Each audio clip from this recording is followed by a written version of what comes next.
Good morning, everyone. I'm going to ride around the world. I'm Mick Claridge, and I'm going to ride around the world on my bike. My son, he gave me advice at the start of this ride, and he looked at me and just said, "Dad, don't be a moron." Let me do my animal signal to gain their respect.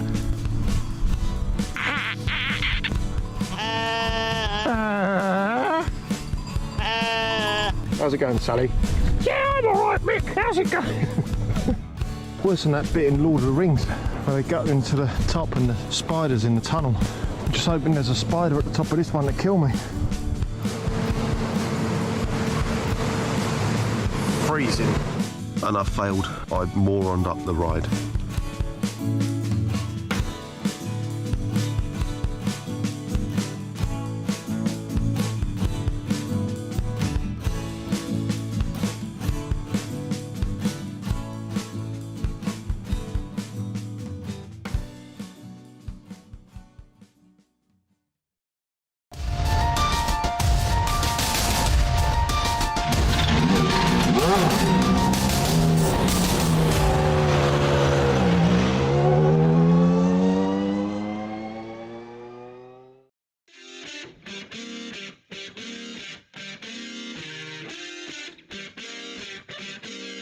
The first two races gave Vaughn Roberts and Wade a win apiece.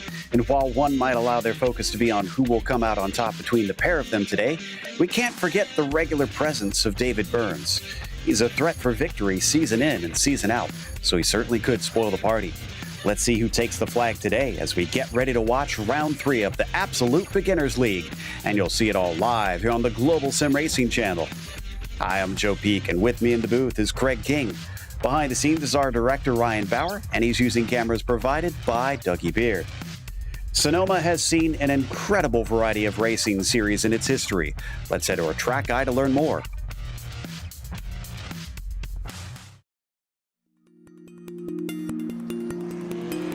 Welcome to Sonoma Raceway, one of California's most famous road courses. It resides just north of San Francisco. It's been host to a wide variety of styles of racing, including sports cars, Indy cars, motorcycles, and even drag racing. But in recent decades, it's become most well known for holding one of NASCAR's rare road course weekends. For most tracks, this cornucopia would be a stretch, but considering the array of 5 different layouts to choose from, it's quite easy for the circuit to be adapted to any series needs. Most of the layouts clock in at around 2 to 2.5 miles in length and always feature an impressive amount of elevation change. This means many of the corners present the driver with a blind entry or apex. Some of these have a very distinct visual look, making them instantly recognizable. Corners such as the chute and the final hairpin feature street course-like walls surrounding the track, while the carousel is both picturesque and challenging. With few long straights, passing is often considered very difficult, but it rarely leaves races with a lack of action. Mistakes can be easy to make, offering opportunities for the brave. And it's not just the track itself which is tough. The pit entry's narrow path requires precise driving for those looking to make up time and leapfrog their competitors during stops. With more than 40 years of racing under its belt, Sonoma has become a staple for West Coast race fans. And what could be better than a glass of vino on a sunny hillside while the sound of engines echo around you?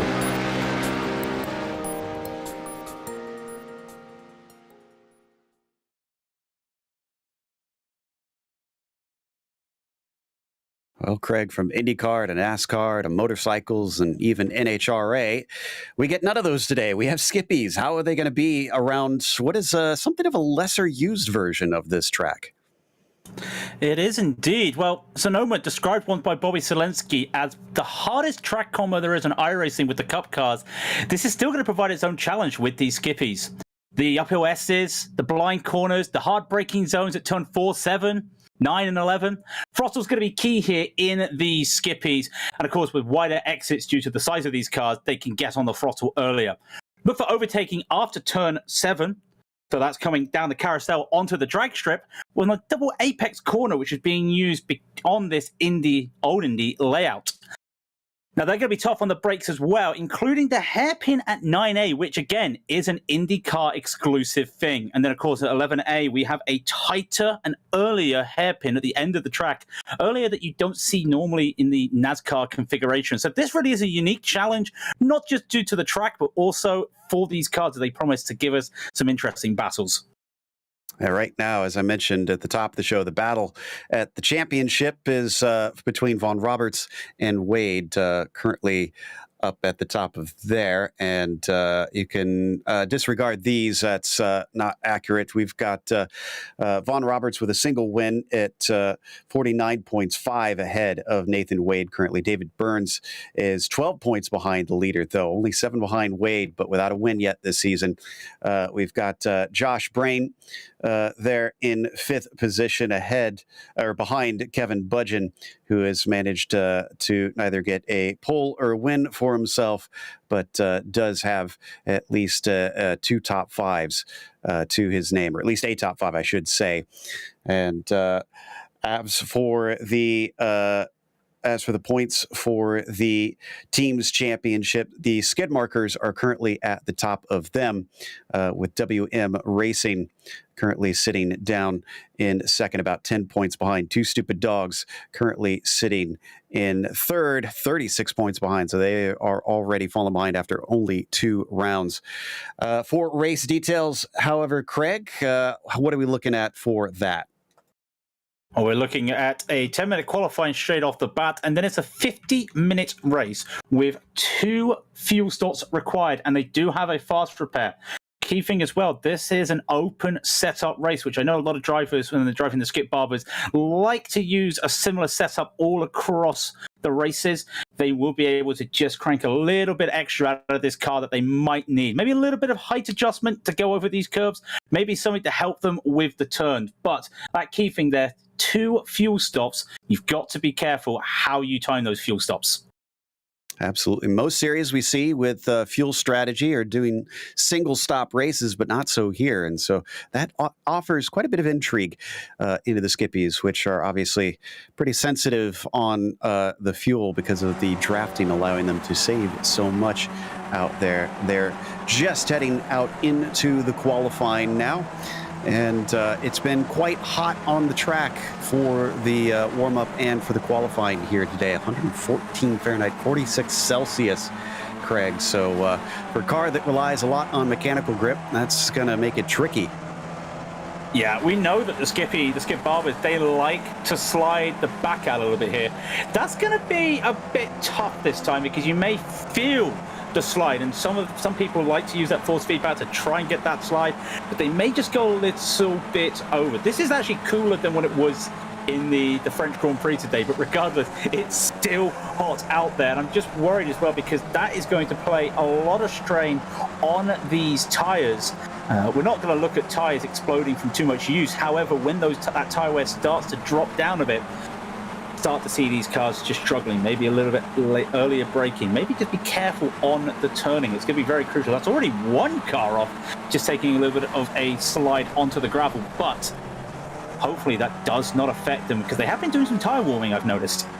I was seeing that too. A lot of waving back and forth, try to get the friction on those tires to see if they can get them to just heat up a bit before they go on a flyer, because this is all just still a warm-up lap. And you can see they are allowed to exit wide like that. That is considered legal.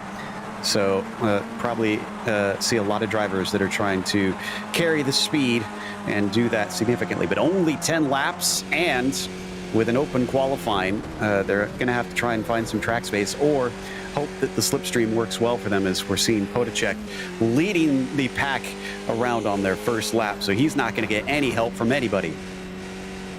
At the same time, he's just pulled ahead. So Jeff Randall behind him cannot get much of a slipstream. Maybe when he gets down to the drag strip, he might get something else. You can just see, look at this car going around into turn 5 right now. Doesn't take that apex. You want to take it a little bit wide and then down. Look how blind it is as you come down the carousel, down to turn 6 and holds on. See the back just going a little bit. He's fighting the car, fighting. That is what I mean by getting on the throttle early. Can really use that as we're on what is a Sonoma drag strip. There will not be a little bit of a turn like you see there at NASCAR. In NASCAR, there it's straight on here as he brakes hard into 7. Double apex, take it a little bit wide for the first part, take it in there, beautiful. And then again, after these little S's, there's going to be another surprise for them, as there's no more S's after this. A straight hairpin's coming up, straight chicane, is coming up. Yep, this is the IndyCar version, so they want to give them that extra little chance to maybe try and overtake, but we'll see how helpful it is. And that was a big slide and an off track for Potacek, so his lap is done here. He'll have to cycle back around and try again. Wade will be our first one to set a time then in the number 24 car. So what can he do out here as they now cross through the hairpin? Ooh, he cut a lot of the inside. And I'm not sure if that was considered legal or not because he was way over the curb. We'll see if this one counts for him, and it does, a 45.5. And now everybody tries to match that. In fact, it looks like David Burns, usually a quick driver, is not able to reach him. He's a full 9/10 off. It is early days, and of course, a lot of these drivers getting the slipstream, maybe that will help Burns using what he can with the slipstream. There was a little bit of a spin. We did see it there. That was Christopher Gerios having a bit of a spin. He's now in his own little bubble around the field with no one else helping, and that's not going to help with Burns, Wade, Randall all together. It does make you wonder. Burns is not in that slipstream. Randall, again, not in the slipstream. Does anybody want to give themselves slipstream? It is very interesting to see. Burns again with a slide. I think Burns has gone very wide there, kept that car back in, managed to hold on to it, but again, his teammate there in front, Nathan Wade, they've almost got the same identical, not giving him anything. I think that slide might cost Burns here, but I think now once those tyres are starting to get warmed up a little bit, he might have something for this next time. I think he may just do well here. Oh, I'll have to watch and see. I am seeing him currently bettering his lap time while Wade is doing mildly better. So it does seem like it hasn't slowed up Burns too badly. So they now come into the chicane, both of them trying to take as much speed as they can through. And thankfully a lot better than Potacek did last lap, who seems to have been safe on this one. Thankfully, we're still missing almost half the field with a set lap time. And you can see we're already past halfway in the qualifying session. So they've got to be on it. They got to get a clean one in. Burns has already got a marker set for 4th. Goes quicker to a 45.3. That'll put him on the front row, but still behind Wade. Wade just going faster again that time around to the 45.097. So Burns able to go, and then you see George just getting in there, Machinchi, just getting in there, and then I think that is Kyrgios in front, just going a little bit wide. That's going to be effective for Wade. There is a car in front as Wade does go wide this time around, so Wade will have an invalid lap this time. That might be handy for Burns and George here at the moment, because that allows him to get a lap on that Wade does not have. As this lap for him is just a little bit of a recharge the batteries mentally, get those tires just cool down a little bit, and maybe get ahead of this traffic in front. You see George now coming down the straight himself, doing well at the moment. Don't see anybody else making moves at the moment, but 4 drivers in the 45s as we speak right now. Wade and Burns are no surprise, obviously, but Von Roberts has only got a 149 down. He's 4 seconds off the leader, and he's our championship leader. So not sure what's going on with the number 27 here. If maybe he's just hasn't been able to get a clean lap down. His first one got deleted. Second one was very slow. So maybe he was even involved in some sort of wreck that we've missed here. He's getting ready to complete the lap pretty soon. So as he heads downhill into the braking of the chicane, let's watch and see if this, oh, he goes a little deep. So this one's not going to be great, and he has to avoid a slow car in the form of Neptune. So, and he's weaving now, it looks like, to try and warm the tires. So I think Von Roberts definitely not on a good one right now. Well, he'll have time for one more lap. There's 2:35. No, it'll be 2 more laps, I beg your pardon. It will be 2 more laps as they are able to finish their qualifying lap. Look how close to the exit he gets there around turn 11 into that little bit of turn 12. But actually, that little kink is designated a turn on this track. And we'll see what he can do this time. He has, well, really, this is all or nothing for him. I know I said there's 2 laps.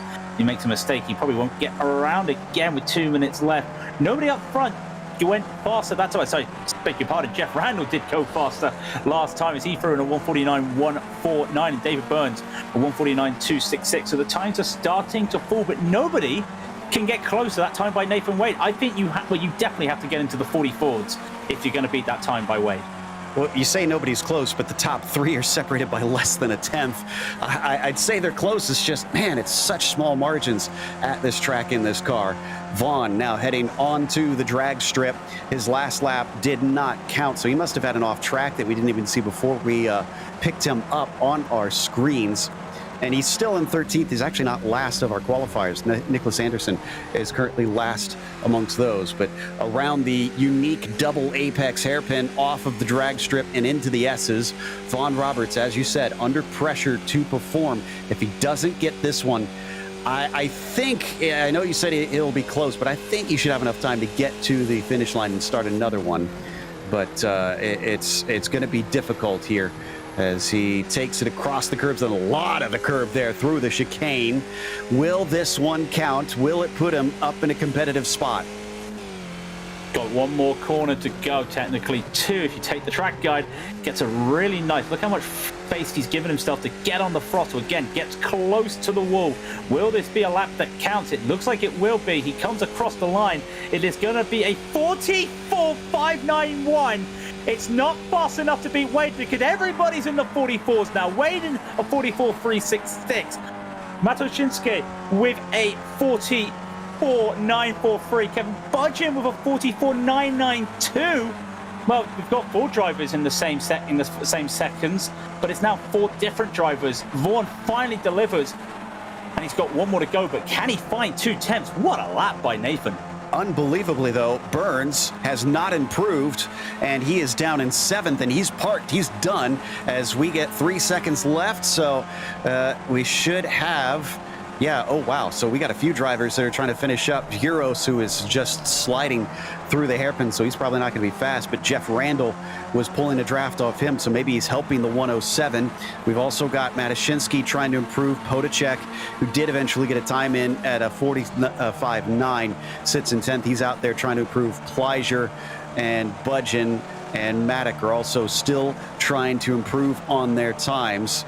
But they're all now coming up into that final hairpin themselves, and it looks like Randall's going to be the first most likely to try and take it.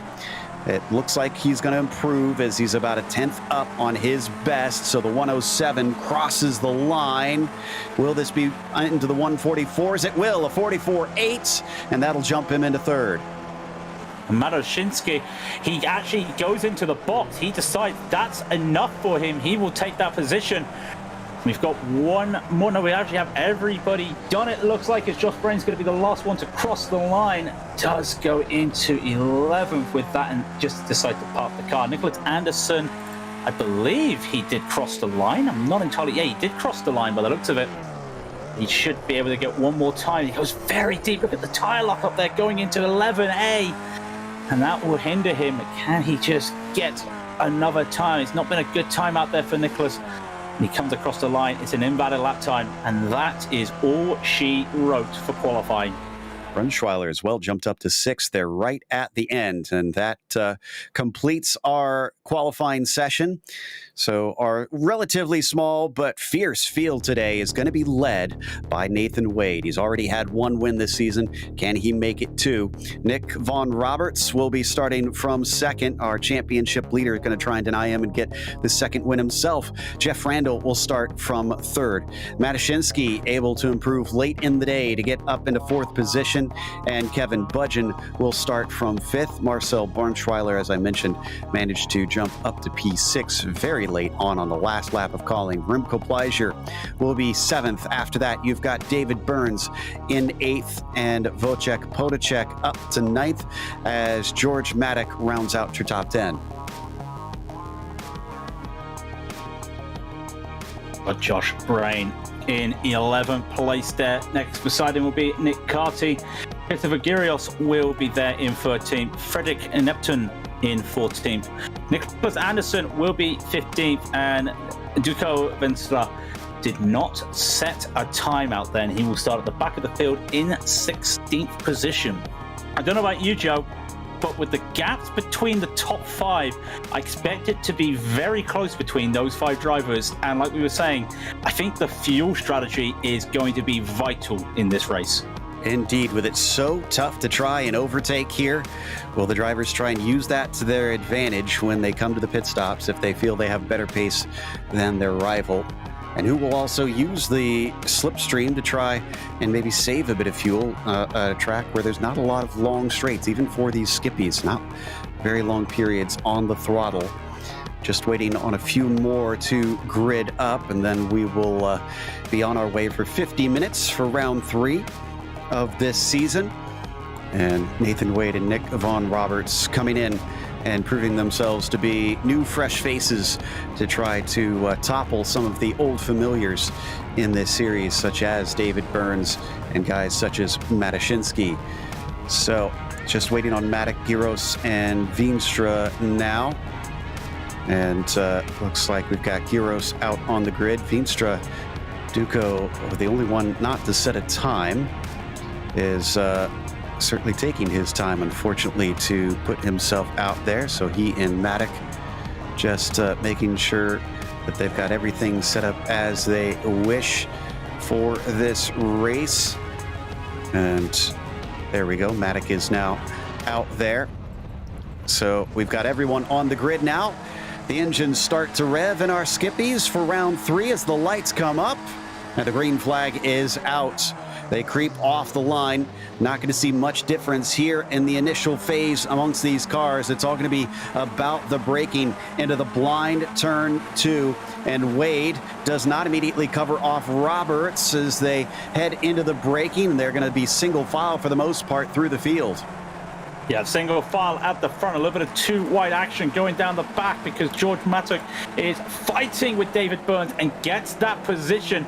Are we going to see anything down into turn 4? Nothing as we look into turn 4. Everybody just holding on. And a mistake there at the front, though, by Wade as Vaughan Roberts now takes the inside going into turn 5. A little bit of a slide. He's going to make that move and set himself up for the lead as they come down the carousel for the first time. So Vaughan Roberts, now your new leader over Wade on the first lap, but will he be able to hold on to it as the car slides coming off the corner? Wade fights back, but it's around the outside as they head for the braking into the hairpin at the end of the drag strip behind them. Randall and Matushinsky also going to go side by side. They're Noah's Ark through this double right-hander, and it's going to be Vaughan Roberts who comes out ahead. Well, Roberts comes out ahead, and now Wade is under threat from Jeff Randall. They're going to take these S's side by side, and Randall just couldn't hold on there. He's going to lose out of position here, but they come down to this mini straight. Is there going to be any lunges here by Randall? He's going to hold on, and he's also got Matushinsky right behind him and cannot get by. Anything going down here, don't expect to see anything right away at 11-8, but the positions are changing frantically. Just one mistake in that apex at turn 7, and that cost Nathan Wade. We're already braking hard into the final hairpin. Saw a little bit of a pop out from Pleasure, trying to see if he could make a move, but didn't quite stick. So across the line after the first lap, Roberts leads Wade, leads Randall, leads Matushinsky. There's your top 4. And we hop on board with Remco Pleasure down in the 8th position. And up ahead, somebody off to the side. It looks like maybe Jeff Randall lost a spot to Budgeon. It looks like Jeff Randall just had a little bit of an off going up turn 2. I think he overshot turn 2. Unfortunately, he loses a couple positions now. He's in 5th position right behind Kevin Budgeon, but he does have Marcel right behind him as well. He's got to be careful. That one mistake has cost him. His tyres now a little bit cooled down to be able to take a little bit more speed. I love the different lines these drivers are taking around the carousel. Some are hugging that apex, some going really wide. You start to see at the front. Look at the wide lines being taken from Vaughan Roberts and Nathan Wade. Vaughan's got the outside, Wade's got that inside. They go into turn 7, and I think Vaughan's gone way too far there. He may lose at 1, he may lose 2 if he's not careful. Yeah, that's Matushinsky who sneaks by, so that's up to P2 for the 74 car. And Vaughan Roberts' teammate now with him. That's Budgeon back there in the 18. And that allows Wade to really scamper away a full second ahead of his nearest rival, Von Roberts. I thought maybe he'd have a look at Matushinsky into the chicane, but no dice. And behind them, a few drivers still struggling with that, including Wojciech Podacek. So it's not just hot laps. Wojciech has had a couple cuts through there. And they're being careful as well. Lots of sliding. Vaughan Roberts really is throwing the back out of that car. And we talked about it with the heat. Not going to be very helpful there when you go around this track in these temperatures. I believe George Matic did get past Marcel Brunschweiler. And he's able to make a move at the front. Nothing going on with this. Look how close it is. In some respects, Vaughan's lucky he didn't lose another position. His teammate right behind him, they're able now to just use this slipstream. Budgeon will get a double toe as they go up the hill down into that little straight into turn 4. Might be handy. Does Vaughan look for a move? He does not. They're just going to hold tight for the moment.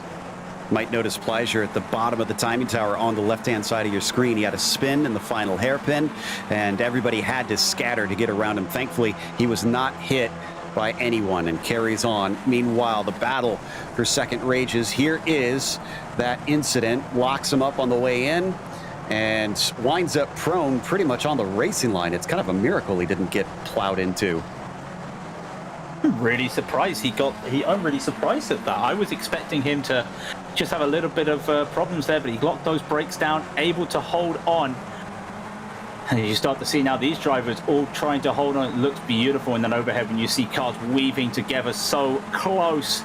But no changes here at the front of the field. And in fact, that gap now between Wade and Matushinsky is not dropping. It is still over a second. And again, Budgeon goes wide here, sliding through that chicane. That might allow Randall to have a little bit of a look here, but I think Budgeon's going to be defending. It's not covering off the inside yet. Randall has the opportunity. He doesn't take it, though. So maybe he is content to sit and wait and save some fuel behind him. We got to remember those pit stops probably at the earliest will be 10 minutes in. Drivers can go pretty early if they want to work the reverse, but it puts them under pressure to try and save as much as they can all the way to the end of the race. As we check in on Podacek, who's still in 10th position. That car in front of him is Josh Brain. Yeah, you can just see he's using that slipstream to his advantage. A little bit of a slide as he goes up the hill, looking for more there. And you can just start to see, look how blind that is, though. You don't know where the straight is until you're over the crest. And that's almost as you're on the exit of the apex. And again, those blind corners really throwing some of these drivers a little bit of a spanner in at the works. And look at the line now he takes. Does he decide to go wide? Does he decide to hug the corner? It's a little bit of wide, then tucks in. And you can start to see how wide in front there is Brain. Hold is trying there. The speed difference does not help. Again, there's not a lot of time you can make here on these straights. You've got to be careful. And a lot of it, look at that late braking. Look how late he's braking just to catch up there. Yeah, trying everything he can. The setup, you know, there's no aero and no gearing that you can change in these cars, so it's all down to the driving to get that extra speed on the straights. He's really gaining through the S's, coming up into the chicane. Brain doesn't defend. Podacek also doesn't attack either, at least a traditional way, trying to outbrake him. We've seen a number of these cars, especially in this line, have little offs here and there, and they've got to be careful because they do have a limit of 17 before they get a drive-through penalty, and actually a disqualification at 25 out of the final hairpin. Still hovering around the gearbox of Josh Brain. Podacek is keeping him honest. Yeah, he is keeping him absolutely honest here. Look at this now as we're on Matushinsky. He's looking to try and catch up to Wade now. He's put 2 purple laps in back-to-back, and in fact, he gained half a second the last lap, and he's really throwing it in. Look at the line, a mistake there from Wade. Wade able to hold on with that slide, but it does bring the pack closer yet again. And George capitalized on this. Remember that we won't see much moves here at turn 5. Again, set yourself up as you come down the carousel and look at the lines they're taking. Wade going wide in, Matushinsky holding the inside, and that may compromise his speed. A little bit of speed difference. He does get a better exit, more speed. He is too far away for this move at the moment, but you've got to think now he's setting himself up I think it's going to be a question of where will he get it done next lap. I thought surely with him cutting down that 1 second gap, Nathan must have had a mistake somewhere, and I couldn't see anything major, frankly. Behind them, that side-by-side you saw was Budgeon and Randall, and Budgeon is going to be the one to come out on top in 4th place. See if Randall fights back down here into the chicane. I think he's a little too far back, and yeah, he can't quite try and do anything from there. But yeah, to the point you were making before there, Craig, it seems like Matushinsky has quite a bit more pace right now than Wade. In fact, I'm just watching it. Look at it. He's braking later than Wade. He's really pushing into that car. Really funny. He lost a little bit of time at that hairpin at 11A. As, you know, just going a bit too hard, losing out that exit speed. But look at this now. Look at the line. He's opening up the corners so efficiently right now with this. He catches up. Look how close he gets the gap. It really doesn't show. That really doesn't feel like a 3/10 gap. That feels less at the moment. He's trying to get onto that gearbox, trying to get onto that engine at the back of the car. He's also got Vaughan Roberts. He is harassing him at the moment as well. He did a 44 last lap. All three of these at one time. One of them's getting faster. The other one's getting faster. Which one of these three is going to be the first one to make a move? Don't expect it to be Matushinsky, I don't think. Because if he makes that mistake, he's going to lose more than just a P2. These three are still breaking away, though, as Budgeon, with his battle with Randall, has put them about 2.2 seconds back. There you can see the distance between them all. Big defense, though, from Wade this time. Doesn't feel as safe anymore with that top spot. Matushinsky doesn't try to dive it in as they get the car rotated around to the hairpin, and Vaughan Roberts certainly sitting in the catbird seat. I wonder if he is just sitting and content to stay here, saving the fuel behind them. Saving the fuel, and he's also got the best seat in the house of this battle. He doesn't want to do anything here. He just wants to pick up the scraps. He's going to see these two make mistakes. Wade almost touching the grass on the exit there of 9A, trying to hold off now. As you see, Vaughan's lost a little bit of the gap here, and it's gone back to Matushinsky. He decides to go around again. Different lines around that corner. Now drivers realize, I think some of them at the start of the race didn't realize how much you could cut that corner. Now they're understanding how much they can use. They're really starting to ramp up those. And again, the speed and the lines here. Matushinsky really using all the space there going up turn 1 into the start here at turn 2. But he's not able to make the inroads like 40 would. In fact, he matched on Wade's lap time last lap. And this is all about 9 minutes away before we should see the absolute limit of the pit window start to close. 30 minutes left, and the drivers will have to come in unless they've been saving some serious fuel to get much farther. Getting to the halfway mark of 25 minutes nigh on impossible with the limited fuel tanks the way they've set them. Still, these top three on your screen giving us some great racing, and I take that back. Vaughan Roberts pushing hard coming out of the carousel. I'm not sure that looks like saving to me.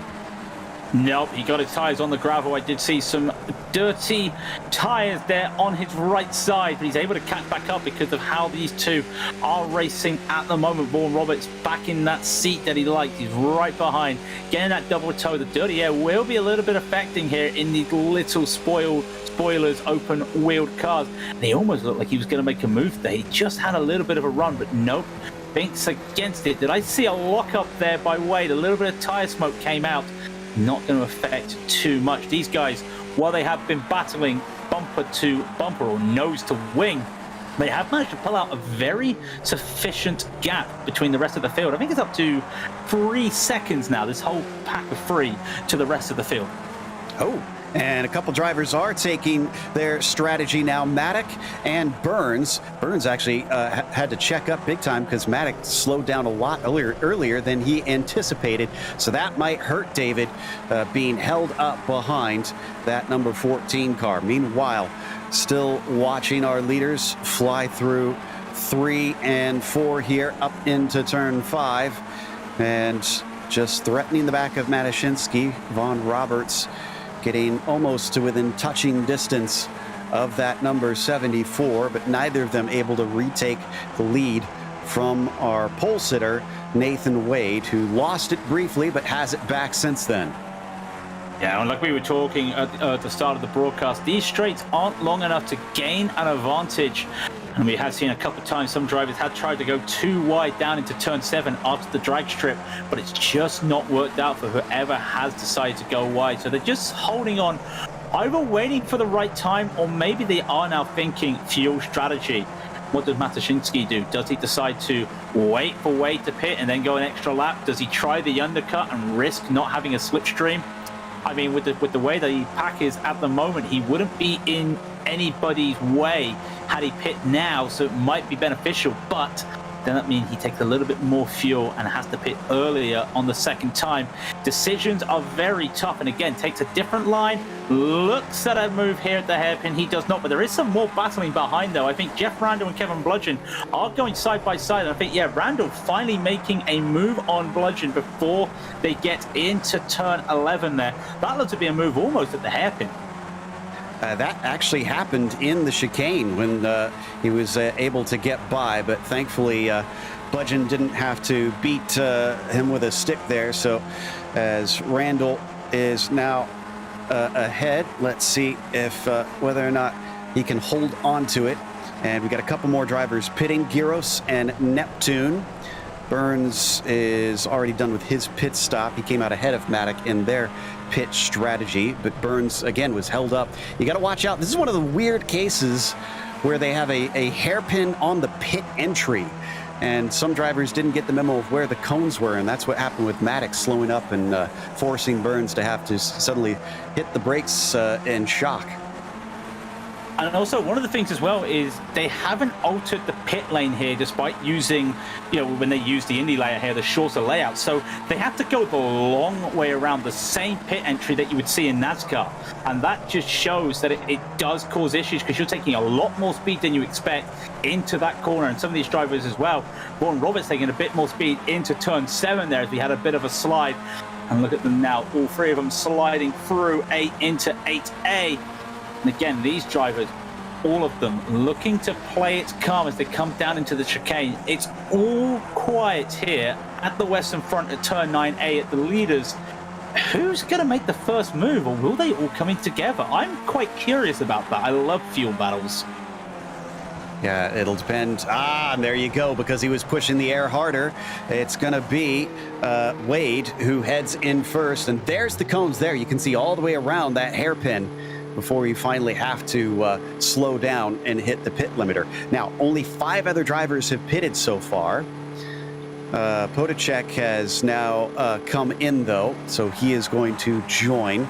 Looks like we are just about at the tail end of that pit window. But Matushinsky and Roberts on your screen carry on, having been able to save, lift and coast a little bit into the corners in the slipstream of Wade. And I almost thought for a moment Vaughan Roberts was going to make a move there. He almost slid into the back wheels there of Matushinsky, but he decides to just pull away at the last moment, able to hold on, but he's really on the back now. You've got to think. I always say to myself, if drivers are pushing hard, that indicates that they're coming in this lap on the next lap, and you've got to start thinking that Nick might be looking at pitting here, because look how aggressive he's been driving. He wants that track position. That's so vital when coming in and out of the pits, his track position. If he gets ahead here of George and goes for the pit stop, he might be able to just gain an advantage, maybe in traffic or out of traffic. But at the moment, he's unable to go. I'm going to put my money on one of these drivers coming into the pits, though, when they come out of the chicane here, Joe. All right, we got just a little bit to go before we get the answer to that question. Wade came out in 10th behind every single car that pitted. So it seems like most of the drivers being able to stay within range of the leader, at least within a pit stop range of the leader on that first stint. Let's see who goes in, and oh wow, neither of them. That actually shocks me. They've saved a lot of fuel in this case. That's, yeah, okay, sorry, I'm a little bit perplexed at that. My jaw was open there for a moment, was not expecting that. We see Marcel Brunschweiler, he's come into the pits as well, but Wade now, that puts him up to P7, or actually P6 now, with the pit stops there, and still these two up front are not there. Also, think about it, Randall and Budgeon, they're still battling together as well. They haven't looked at making any pit stop moves at the moment as both of these drivers start their fights as well. They're about the same gap between each other. So maybe we're looking at a little bit of mind games here. I always joke about, they say in F1, the Verstappen strategy, go if he doesn't and don't go if he does. That's what they used to say last year. Maybe that's what one of these guys are doing. Maybe one of them is just trying to blink the other one out. It is very close to him as they head towards the braking. Von Roberts is going to try and make the move, so Matushinsky doesn't block him off to the inside. Can he hold tough around the outside? That's going to be tough on this sort of corner, and no, he is not able to. Von Roberts is now your leader, but he still has to take a pit stop, and we don't know where Nathan Wade will be in regards to them. Still waiting on 1st through 7th to pit in. And you talked about drivers tending to push before they pit. Kind of indicates to me that Von Roberts is thinking about it here as he goes a little bit off into the dirt. Now they look for their markers up to the final hairpin. Who is pitting in? Are they both going to be coming in? They're both coming in, and it's a game of chicken on the brakes. Can Von Roberts get it wound up? He does. Wow, I saw something similar to that in the Tour de France this week. I was closing my eyes for a moment, thought one of them was going to the wall. Matushinsky decides, I'm not going to risk that. I was not expecting that. The way Vaughan was defending into the chicane, wow. It was absolutely scary there, but he's managed to keep it together. And now the question is, where do they come out in terms of Wade? Well, we're going to find out because he's just coming up to the hairpin now. Von Roberts in his stall, taking fuel. It was 14 seconds for Wade, 11, 12, 13, 14, 15. It's going to be a little bit longer for Von Roberts. It is a 16-second stop, but critically for him, he's slightly ahead of Matushinsky. Just gets ahead. They were almost going to be side by side there, but look at that. Wade, 3 seconds ahead of these two. Maybe they should have looked at trying to cover that undercut from Nathan there, because that's a big gap that he's managed to establish using all that clean air. Now these two, they've either got to fight for this position or work together to try and get back up. 3 seconds, that is a lot of time to lose, and that's not from the pit stops. They spent almost identical times in the pit stops compared to Nathan. Actually, Nathan did take a 1.5 seconds difference, but that's not a lot compared to the time that Wade has made on these drivers. Yeah, I'm looking at 16.0 for George, 16.4 for Von Roberts. So Wade gained some of that time. Don't think that was all of that time for that. But, you know, this makes me wonder, though, since Wade pitted a little bit early, is he maybe splitting it up more evenly between all 3 stints, whereas these guys are going to go for a short one on the last stint as we go side by side once again for Budgeon and Randall. And it looks like Budgeon once again is going to keep Randall behind. Was that Budgeon going around the outside of turn 7? I think it was. They're going to try and make some moves here. They're going to go side by side into this turn. Oh, no, Randall can't do it. Randall thought about it, but that is such a tight chicane. It's very hard, in fact, almost nigh impossible to go too wide there. But Budgeon making the move possible there. Great move to get that there, and they have all pitted. And look, they pitted, and David Burns came right behind them. Turns into a 3-car battle, and I think I just saw that Brunschweiler now going into the pits. No, he's had a spin at the hairpin. Unfortunately, he was running P9. He's going to go down the order because of that spin, but able to keep going. No one around him. Unfortunately, he had some help, and we got the replay on it. Matic is going to make a little contact to the gearbox and just swing him around. So that will not go over well, no doubt.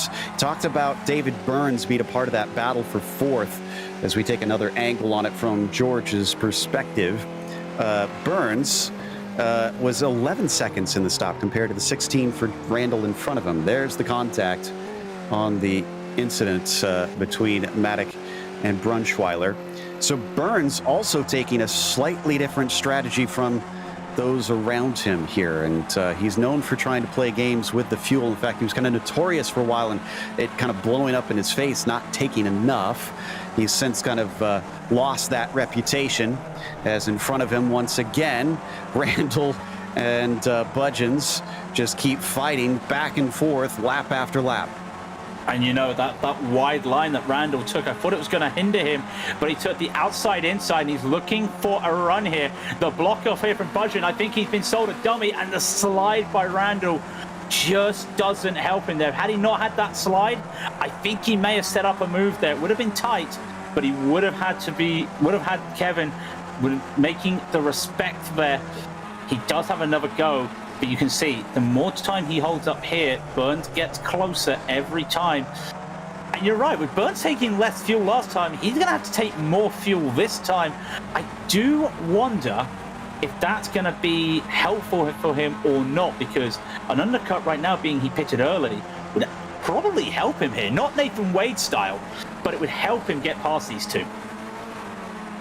Certainly. And Brunschweiler didn't have another spin, but he went wide at the final hairpin and allowed 3 cars by Brain, Neptune, and Gyros. It's been a bad corner for Marcel in this race, unfortunately. Watching this battle for the 4th position. Burns getting a tow, though. I think he was mostly on his own before, so I wonder if that was part of his strategy. Short pit this time, get a little bit of help, and get some speed from those ahead of him. And then he might have to pit longer, but he's already picked up better lap times potentially, or just got better fuel mileage behind the likes of Randall here in this second part of the stint. Expect the next pit stops to go no later than 10 minutes to go on this second stint. However, 25 minutes left right now. The drivers should theoretically be able to pit either this lap or the next one and make it to the end, as we watch with Neptune going to make a pass on his teammate Gyros. Yeah, straightforward pass there, almost, I wouldn't say team orders, but it did look very easy and was very helpful by both of these drivers. We look rear on Neptune. He does have Gyros and Brain right behind him. Brain's just starting to lose out a little bit to these two as the teammates continue to push on together, and that's going to help. You've got teammates there. Be able to use them for some fuel saving, be able to use them just to hold those positions. And of course, at this situation, Neptune can help Gyros with his issues of a charging Josh Brain right behind. Use that slipstream and only get the slipstream if you're going too wide. So really good work here to have your teammate involved. Neptune takes P9. This is lap 15, by the way. They're looking at about 29 laps, maybe 28 altogether. And again, on a track like this, that is a lot of braking and throttle and controlling. You start to see these cars, they really are sliding, and the counter steers to try and hold these slides, they are working their hands to the limit. Now, Brunschweiler has taken a tow to the pits, and I went back and checked. I didn't see any major contact other than the bit that he had in the hairpin a few laps ago. I wonder if that contact did something to the car, because he also didn't have a meatball flag. He didn't have the black and orange disc.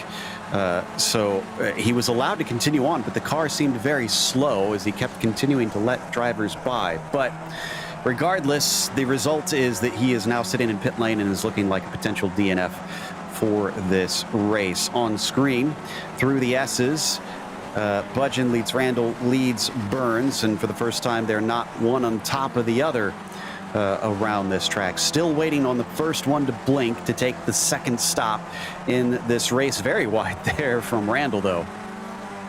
Yeah, it goes wide. He may get compromised here, but I feel like Burns will have to look at a pit stop now or next lap, especially when he didn't take a lot of fuel. Let's just see if he goes for it. Does not. Almost slides in drift style there. Gets right to the back of Randall.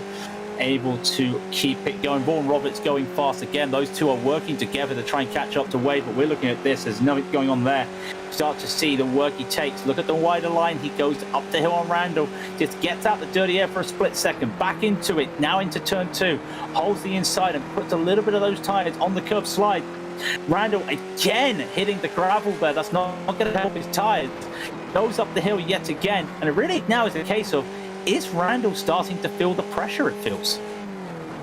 Seems like it. Ever since he's fallen away from Budgeon, seen a few mistakes here and there, and he knows David Burns, a former champion, is a quick driver, maybe not aware of exactly what's happened with him, the poor qualifying, and knowing that he's a little bit out of place. But we haven't seen him charge up through the field, so it could just be psychological that Jeff Randall can't handle that 125 hovering in his mirrors. There's a little look. Is it going to be a serious attempt? No, it's not. Out of the orange number 125. But then let's look at the line he takes. Is it better? No, a slide on the exit there does not allow him to get the speed he would want to look for a run down into the chicane. So he's going to have to hold on again. But again, he pitted lap 7. We're on lap 16 right now. I am thinking Burns will have to look at a pit stop shortly. George Mattock as well. He pitted lap 7 as well. They will probably be the first 2 pitters. Again, Randall just slides and catches the gravel on the exit of the chicane. We know it's a tough one. We've seen a lot of slides around there today. And now in they go again. No, Burns holds on. How much more fuel does he have? Remember, he took 39 seconds in the pits from cone to cone. The least time for anybody there. The guys in front took 5 seconds more than him. And he's still matching. 44.403, his fastest time with the race, as he's matching with these drivers here, Randall and Budgeon. What more has he got? Surely he's on the limit now with the fuel. Also, I wonder if we could get a lap comparison between P1 and P2. Because I think Vaughn Roberts is trying to chip away, very slowly, mind you. But I think he's been getting closer to Wade bit by bit. And they do have some laps left here. So it looks like, it was a bit off on lap 14, but he did gain a few tenths here and there on 13, 15, and 16. So overall, he's making a bit of time, but is that 2 tenths a lap going to be enough in these remaining 20 minutes? That's the big question. Still haven't seen anybody take their second stop in this race, and we're down to 15 drivers left as Brunschweiler has not returned to the track. So I think even though he's not official, we can consider him a DNF now. Yeah, I wonder if his drive shaft got a little bit of a tap there. We know what can happen in these skippies, so that might have been the case. And regardless, unfortunately, we do say goodbye. Those 2 tenths, each lap is 2 tenths. It's consistent from Vaughn Roberts, but I don't think it's going to be enough. But remember, they spent 1.5 seconds, almost 2 seconds more in the pits than Nathan Wade. If he keeps this pace up, maybe when they come into the pits, he might be able to make the overtake there. Going to be crucial. We'll see them go across the track yet again. Vaughn Roberts will come across, and he's set to 44.3. It's 2 tenths slower this time to Nick Wade. So that is interesting. He's now losing the time. The crucial thing is, though, he's able to pull up Matuszynski away from him, as George Mattock does indeed come into the pits. I did think one of those two between him and Burns would have to pit soon. That to me, now, I've been wrong all race, but that to me says that Burns will probably come in this lap. We would think Mattock finds his stall. He's the first one to take his second stop. We still got a ways to go before David Burns comes back around for the pit entry. In fact, these are the 2 in front of him battling from defense to attack for Randall. We thought he was threatened by David Burns. No such case anymore. It's himself on Budgeon in the 18. Does Kevin keep the inside line? Yes, he does. All the way to the inside, forcing him the long way around, which is not a death knell, apparently, because Budgeon managed to not overtake, but defend from the outside before. He defends from the inside this time successfully as well. But look at the line. Randall went wide in the first apex to get a really good speed on the second apex, and it's brought him right in. Vaughn Roberts has had... Where's Vaughn Roberts? Has he had a moment? Vaughn Roberts is towed. Vaughn Roberts has had a moment in this race, as we watch here with Burns, watching Randall and Budgeon go together, and they just unable to make any moves here. Randall now goes in. Wade looks like he's coming into the pits himself. Does Randall make anything here? No, and I wouldn't be surprised. Does Burns go into the pits? He does. What happened to Vaughn Roberts? Was there a moment there? If we look at the replay now, all I could see is him pulling over. I'm not sure if maybe he lost the engine. No puff of smoke. Very bizarre. Just called it quits. Something maybe could have happened in real life, or he had some sort of hardware failure. Nathan Wade is since in. David Burns is pitting. Matuszynski inherits the lead temporarily. Wade taking his fuel right now, steadily ticking up and waiting for that to finish. He's done at 14 seconds. Okay, so Nathan Wade is now back out. Wade's out. That's going to be crucial. Wait to see what happens as well. Burns, let's see how many he takes as well. He'll come across. It's going to be a heavier load for Burns, and he'll come out as well ahead of some drivers. So he's not looking at Nathan Wade. He's looking at that battle between Randall and Budgeon that we're seeing right now. That is the two cars he's fighting at the moment. Vaughan Roberts is rejoining, so it does look like there must have been something happening on his end with hardware. Let's hope it's nothing too serious. But Randall losing a little bit of time this time with Budgeon. Maybe it's starting to play havoc. By the way, the track temp has only gotten hotter. Now 116 Fahrenheit, 47 Celsius. It's really tough out there for these drivers. And now we look at this 4-car battle with teammates involved. Neptune, Gyros, Brain, and Pleasure all on the same strategy, mind you. We've got a few drivers that have popped in. Only Wade Burns, Maddock, and Vaughan Roberts have taken their stops and have since returned down into the chicane. Everybody managing to keep it on the track.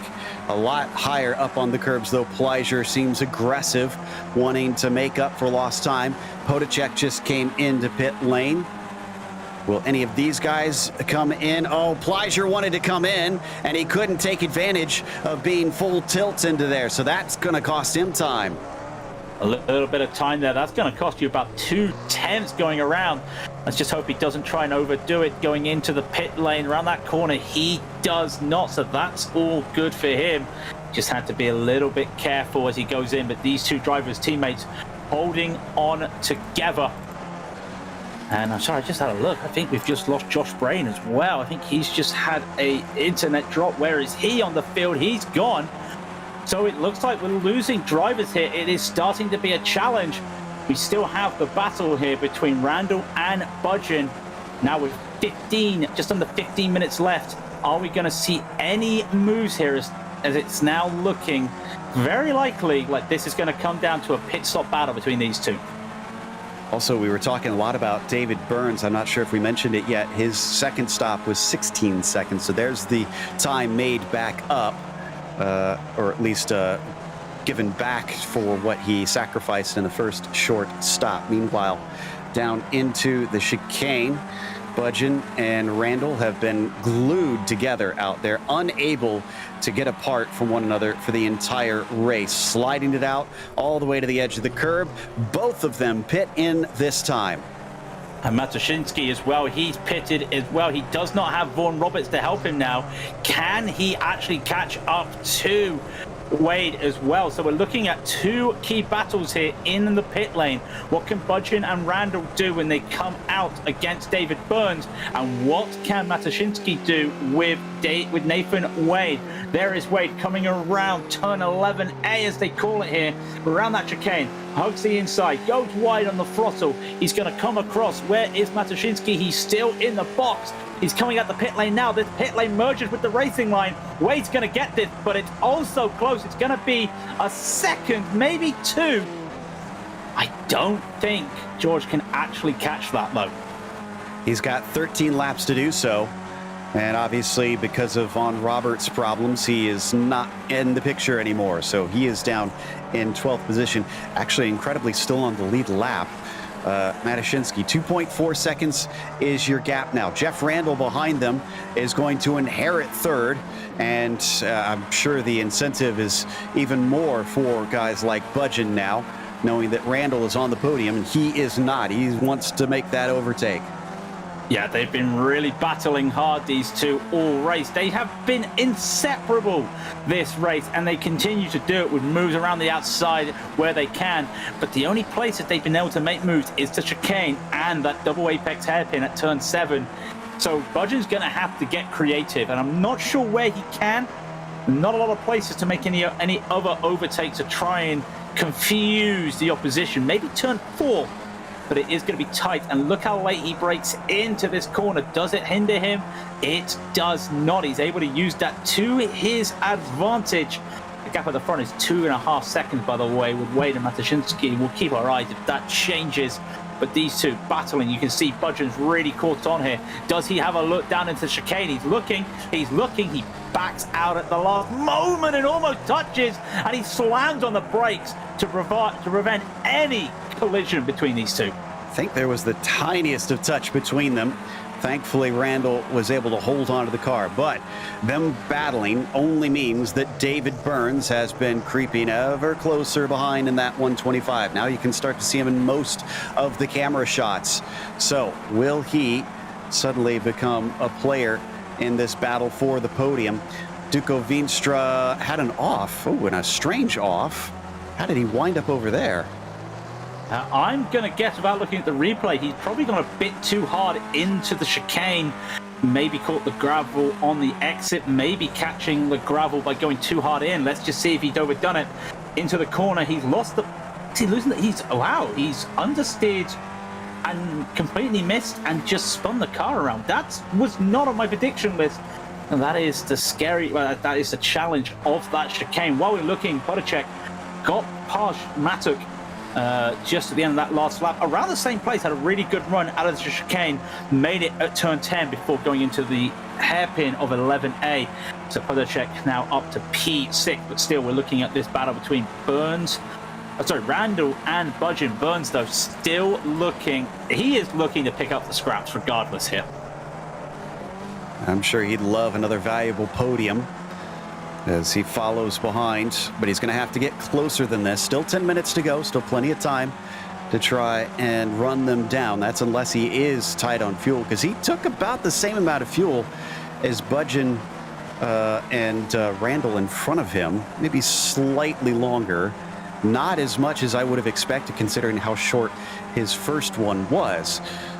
Regardless, the master fuel sipper has once again struck again and has seen if it could get him what his qualifying could not. Out of the final hairpin, using as much of the track as he can as this battle in front stays within 0.4 of a second between Randall and Budgeon. Continues on, and Burns is a little bit out of the picture right now. We see teammates again making moves. That is Neptune and Gerios. And Neptune is going to take that position. I want to keep the position, sorry. As Gerios decides not to go too aggressive. They'll probably have a little bit of a fight between each other on the last lap. They might be happy with this 9th and 10th, but they may look. They don't have anybody around them at the moment. So they can either work together to get up to pleasure, or they can just hold on at the moment. I think they're just having a little bit of fun. As I say that, I have just put the commentator's curse on as Neptune goes wide in turn 2, and that puts Gerios back into P9. Certainly not shy of racing close, those teammates. However, back to Budgeon once again in the gray and red car. He's got the inside. Randall, early turn in. I think he regretted the decision to leave that door open. Thankfully, he's able to slam the door shut without catching anybody's toes. Able to keep that door shut. I was a little bit worried there he was going to almost cut him off for one moment. Regardless, he has been able to hold on. Now, the runs that Budgeon's getting here, he's getting a little bit of a tidier set of S's there at turn 8. But can he use that to make any advantage? Again, shallower entry into the chicane, almost like the bus stop at Spa. He does get him closer, but not close enough to make a move in to 11A. And he may just set himself up yet again. But time is starting to slip away. There's only going to be about 5, maybe 6 laps left after this. He needs to get going now. He set his fastest lap last time. He's going to set another 44.5. It is faster than Randall. But again, where does he make these moves? He's unable to get that run. Maybe if he was just a little bit closer there going into turn 7, he would have been able to make something. Seems like corner exit is incredibly critical here today for these drivers. Seen so many of them drift wide off into the grass like that from Randall, as he is certainly pushing. Almost bit him. We've seen plenty of wrecks there in all kinds of series as drivers just wind up skittering off into not the green necessarily. I guess we could call it the yellow. It's not the kitty litter, as DJ used to say. It does feel like it's the it feels like sand here. This is the home of the vineyards as well at Sonoma, so it does feel like it's a little bit of some sand out there as they look to make a move. And now look at this. Budgen's gone really deep into the corner. Nicholas Anderson is there probably going to just let them go. Does that affect Budgen? No, it does not. In fact, he's closer than he ever has been at the S's. He may look here. Did he get a good exit here at the final part of the S's? He might be able to look for a move, but he's unable to. And there goes the defense from Randall. Is there going to be a late move? No. Not close enough. That's the closest he has had for the last 10 minutes. And wide goes Randall. Does this set anything up now as they come into the hairpin? Then back wheels together, level together, side by side into the hairpin. Is he going to make a move? Budget goes wide. It's not going to work. I thought maybe that was going to be the one. Still, he's close. He could try and set it up again.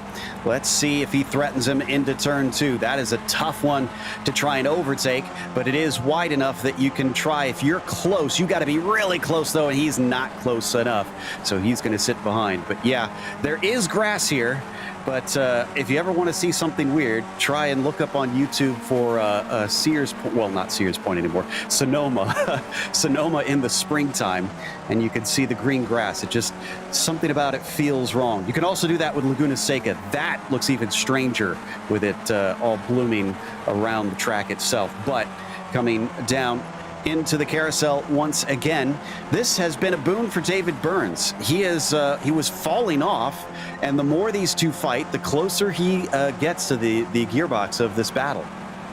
Burns took his intermission break of the show, and now he's got his popcorn, he's got his soda, he's ready to watch this battle. He's got the best seat as Budgen goes wide again. Good drive from everybody, and Randall's lost it. And Budgen gets it. Both of those guys fighting so hard, and something had to give, and Randall felt the pressure. He went too fast into that corner. The rear slid out, and now he's being on the nipping edge of David Burns right behind.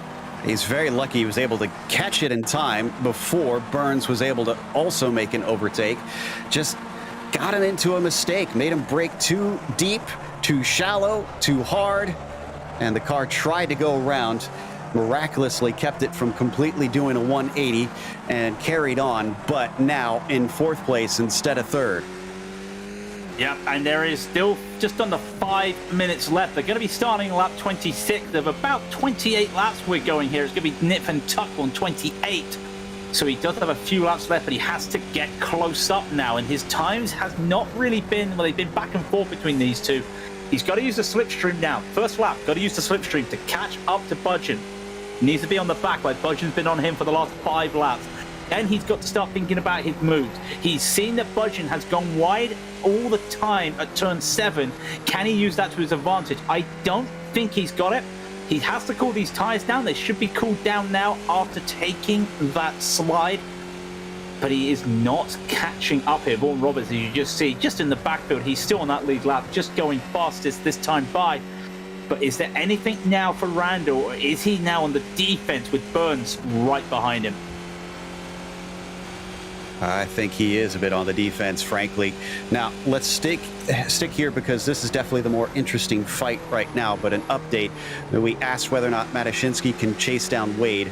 Answer seems to be no. He's up to 3.6 seconds behind the 24. So he doesn't have the pace, but he's also not dropping off super fast. He's just not running any quicker than the leader of the race. Speaking of not running quicker, Burns lost some ground here on the way down into the chicane. Lost some ground, has Randall gained some ground here on Budgen, and he has indeed. But again, it's only going to be about 2/3 this lap at this moment, unless he gets a really good turn 11 here. Goes a bit wider, slides the car out a bit. He has lost a couple tenths there. That slide's cost him. He may get on the throttle earlier, but all that work he's done is, well, it's actually better. That surprises me. Is Budgen slow? Budgen ran out of fuel?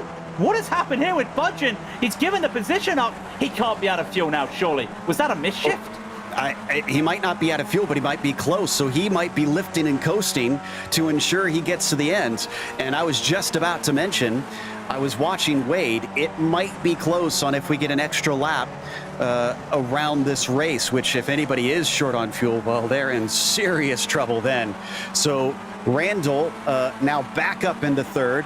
Budgeon into fourth. Burns, if he is as good on the fuel that he usually is, then he could wind up sitting pretty and be able to overtake both of them with ease. I'm going to be keeping my eyes and ears on Budgeon here. If he does a little bit of lifting here, we know he's in fuel trouble here. I'm in trouble getting my words out. And no lifting. No lifting. So not sure what happened there. Was it a slowdown maybe? I did not check the flags. Yeah. That could be it. I think you're right. That would be the most likely, maybe coming out of the it's an invalid lap, isn't it? It was an invalid lap, of course. Yeah, it was a slowdown. Good call. Good catch on that one. Speaking of good catch, Wade is about to catch the white flag, and it is not going to be as close as I anticipated, about 10 to 12 seconds shy of getting an extra lap. Everybody behind him breathes a sigh of relief, but for Jeff Randall, he has to stay ahead of Budgeon for one more lap. Yeah, Randall's not breathing a sigh of relief. He sees that white flag. I mean, he'll be breathing that. He knows he's only got one lap to hold him, but it's going to be a very tough lap. Where does he go this time? Randall knows what Budgeon wants to do, and he's trying to slide it into turn 2. He was really looking for a move there. Does not work, but at the same time, he has not lost a lot of time. Going up the exit, there'll be one more chance coming down into turn 4. And there's nothing yet. They will come into turn 4, into the carousel. And I think that's where we're going to see the last chance, the last real chance for Kevin Budgeon. Budgeon on the edge of control there for a bit. So he is certainly leaving nothing on the table. Don't worry, I'm keeping an eye on our leader. There's nothing really exciting going on with them, and we'll cut back when he gets close to the line. This battle, I don't think Budgeon is near close enough, no. And Burns, despite closing it down from a long ways back, also has potentially run out of opportunities. Unless somebody makes a poor exit out of here, I don't think the chicane is going to offer them a chance. And in fact, Nathan Wade just headed through the chicane at about 5 seconds ahead of Matushinsky. I said, will it be between Wade and Vaughn Roberts? It was for a bit, and then Vaughn Roberts had a mysterious problem, and Wade had his run of this track. He takes his second win of the season here at Sonoma. Great win for Nick Wade, and we've still got this battle between Budgeon and Randall. Is there going to be a late move? Budgeon does not look for it. In fact, he's going to try and look. His best chance is a run to the line, but that mistake there, that exit has not helped him. Jeff Randall is going to hold on for a brilliant third place. Budgeon will take fourth. David Burns gets fifth. What could have been for Budgeon and Burns, but still some fantastic driving between the three of them.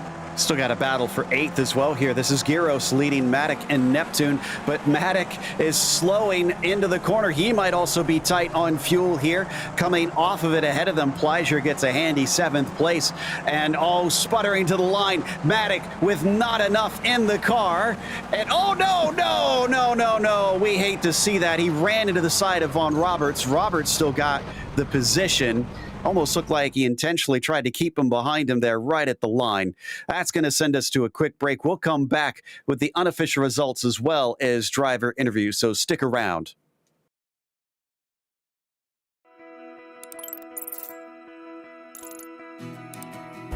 iRacing is a sim racing game that combines a true-to-life racing experience with an online community of virtual racers from all around the globe.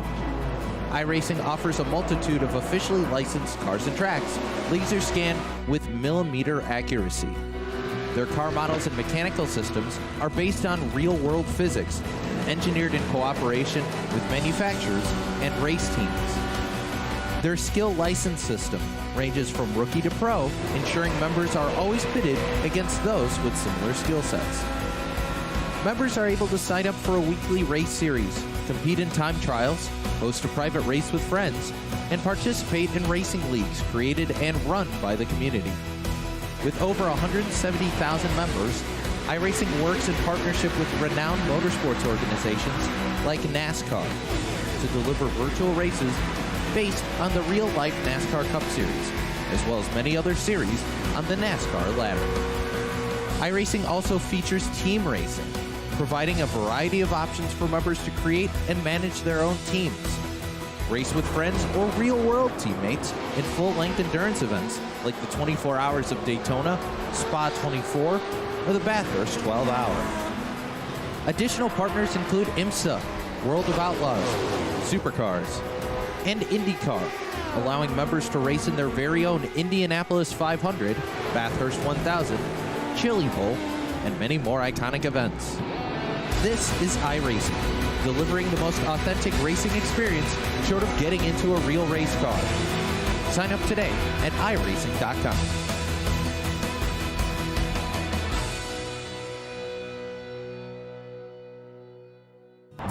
Good morning, everyone. I'm going to ride around the world. I'm Mick Claridge, and I'm going to ride around the world on my bike. My son, he gave me advice at the start of this ride, and he looked at me and just said, "Dad, don't be a moron." Let me do my animal signal to gain their respect.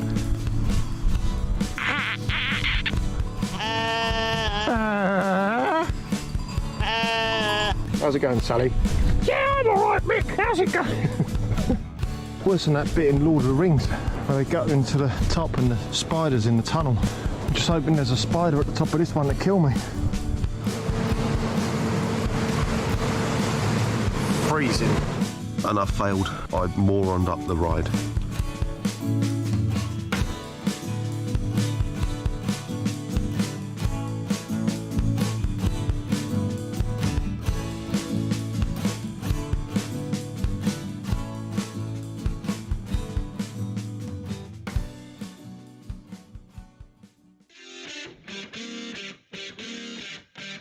Welcome back to Sonoma. Here for round 3 of the Absolute Beginners League. Nathan Wade has launched himself into the championship lead with his second win of the season. George Matushinsky managed to go from 4th to 2nd, but didn't have the pace in that final stint to try and challenge for the victory. Jeff Randall, with quite a battle, decided the final step on the podium there. Starting from 3rd, but man, he had a lot of competition from Budgeon behind him there in 4th, and as well from David Burns, who did a great climb from 8th to 5th. Wojciech Podacek had a bit of a rough start to things, but wound up in 6th, up from 9th, as Pleasure was exactly where he started in 7th. Christopher Giros was P8, as Frederick Neptune was 5 positions upwards into 9th, and the top 10 sadly rounded out by Nick Von Roberts. George Maddock does finish in 11th, with Josh Brain, who had a fireport issue, finishes in 12th. Dunko Vinstra finishes 13th. Nicholas Anderson, the last running driver, a lap down in 14th, with Nick Carty finishing and retiring 10 laps down in 15th, and Marcel Brunschweiler as well, retiring 14 laps down in 16th place. That brings us to our winner for this race, Nathan Wade, who had a little bit of company earlier on, but eventually shook them all. Nathan, congratulations on your second win of the season. It looked like after the pit strategy shakeout, things were mostly straightforward. Is that fair? Hi, guys. Yeah, to some extent. I think me and Nick were sort of trading laps at the start of the second stint. I knew that I'd be able to undercut, and I knew I was quicker than George as well. So as long as George stayed behind me and was in front of Nick, I knew that if I pit early, because he wouldn't be able to follow me because of where the braking zone is for the last corner, I should be able to maintain hopefully a 2-second gap, but it turned out to be about 3 seconds. And then on, it was pretty straightforward, just making sure I was not making any mistakes, because I haven't actually driven in a while. So I was a bit rusty at the start, especially the start of the third stint, or the last stint. I was extremely shaky. I think I got a slowdown on like the 20th lap or something. But I feel very sorry for Nick, because I believe his VR died. But I think it'd have been close towards the end. So we were wanting to ask him. It looks like he has shown back up, so we'll try and confirm that with him. It was a bit mysterious for us to see him just pull off so suddenly. How much was the slipstream, do you think, worth in terms either of time or fuel saving around here? Because you did peel off quite a bit earlier than those behind you, and we weren't sure, with this being such a twisty track, if it was worth trying to just wait and sit behind those ahead of you. I don't know. I thought, to be honest, I thought I'd broken away at the start, but it was just at that second, and it was at that sort of like drop off with the slipstream for George. Obviously he got back in, but I think, judging off his strategy, I don't actually think it's made that much of a difference. He probably saved, I don't know, 0.2 litres in the long run, which was just being sat behind me in that first stint. So I'm glad I went early. I calculated it mid-race just by going off the time, just to make sure that I put in or spent as least time as possible in the pits, because I didn't want to lose time there, which I believe Nick and George may have done because of that first stint. Well, we hope to get to see you at Detroit at the next round, but who helped make this one happen?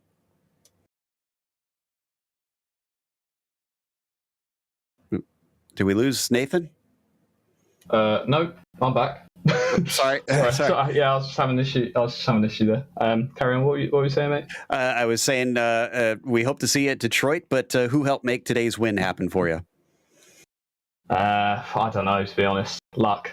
I genuinely think Nick would have been up there and beaten me, to be honest. I think he had more pace than me. But who got the fastest lap? Just out of curiosity. Do you know? I'm checking real quick. I think you did. Okay, that's what I was going to say. At the last, towards the end, I was just pumping in quick. I was trying to just pump in quick laps because I wanted that point. But yeah, if I did, then I'm happy because I know Nick got going again. So I'll take it if so.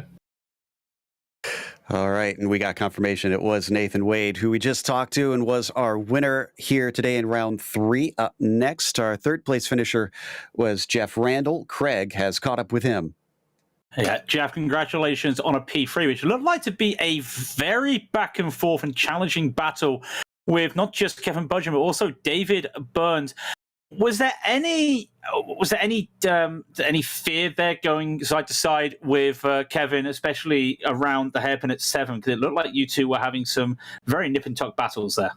Yeah, we had great fun. It was a cracking race. I mean, I think lap 1 or lap 2, I lost control going around turn 7 at that hairpin there.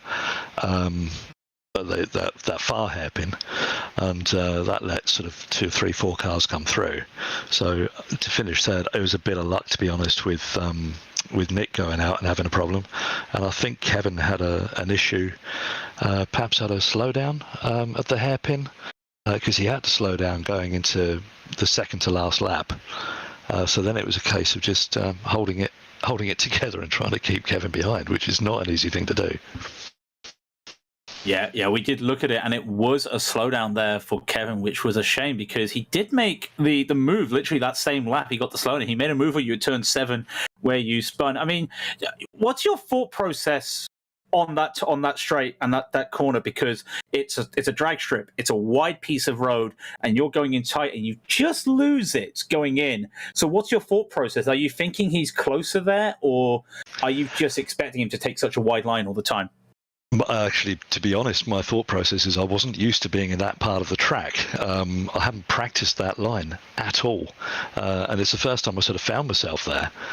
So breaking points and turning in points, I just completely messed it up, which gave Kevin the chance to get through. And fortunately, David was just far enough back to not be able to get through.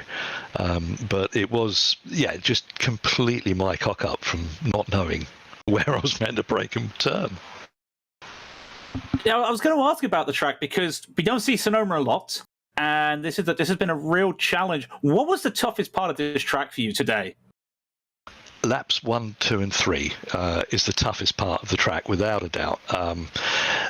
Once you get your tyres warmed up, there's the obvious places. The chicane is always a really tricky braking point because there's no real braking markers there. So you've just got to find your spot and try and hit it. But the track itself, it's a great track to drive a skippy round. But when it comes to overtakes, it really is a case of follow my leader. I only had one proper overtake on Kevin without not taking into account his slowdown. I did manage to overtake him going into the chicane, but that was the only proper overtake I could muster on it. It's so hard to pass. It's just follow my leader. It is follow the leader, and you were the third leader. You got P3. Before you go, any shout-outs to who helped you today? Yeah, hey, I mean, the guys who put this whole thing on, kudos to them. They do a great job at organising it, and obviously to you guys for the broadcast. Keep up the good work, guys. Well, Jeff, we look forward to seeing you next week. Congratulations on your P3 and some fantastic battling, but until then, have a good evening. Cheers, thank you. Up next, after that chat with third place Jeff Randall, we've got the driver that left us scratching our heads for a little bit, Nick Von Roberts, as he pulled off to the side. We heard word from one of the other drivers, your VR headset had failed on you. Is that accurate, Nick? Yeah, that is what happened. Yeah, my VR just went blank. I don't know, I think it's a tracking issue. I sometimes get it. It's rare, but it typically happens in this race. But yeah, it was going to be a close finish as well. And shame. It's such a short season in the ABL as well, so that's going to make it rough to try and be competitive in the remaining 2 rounds. So what do you do from here? Do you just try and steal wins from Nathan? Yeah, best bet is I just have to go for the wins now. Yeah, I don't really know what the points are at the moment because it wasn't too bad before that. But yeah, that's quite a loss. 10th, not too bad. It could have been worse, I suppose. But yeah. Certainly a bit of a recovery. What about at the end there between yourself and George Maddock? We saw that happen live. Have you two had a chat about what happened, or do you know what happened? Yeah, because George obviously ran out of fuel. You could tell why he was going so slow. And I think he was just being a little bit cheeky there.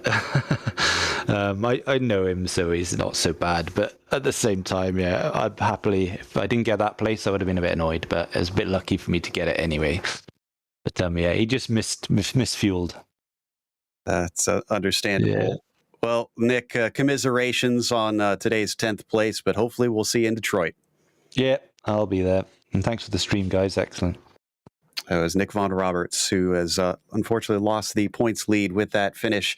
But that's going to wrap us up with a big thank you, of course, to the Absolute Beginners League for bringing us back for another season of coverage. But we also want to thank the team today, Craig, Ryan, and Dougie. Make sure to check out our social media, website, and merchandise store. We got links in the description below. And don't forget to subscribe to the YouTube channel so you don't miss a moment here on GSRC. As we mentioned, next time out will be at Detroit. That'll be Sunday, August 7th at 2 p.m. Eastern. Be sure to check out our other broadcasts, though. We've got them listed here because up next this afternoon, we've got Sunday Drivers' Cup at Summit Point at 4:45 p.m. Eastern. Until next time, race clean, race hard, and we'll see you on the track.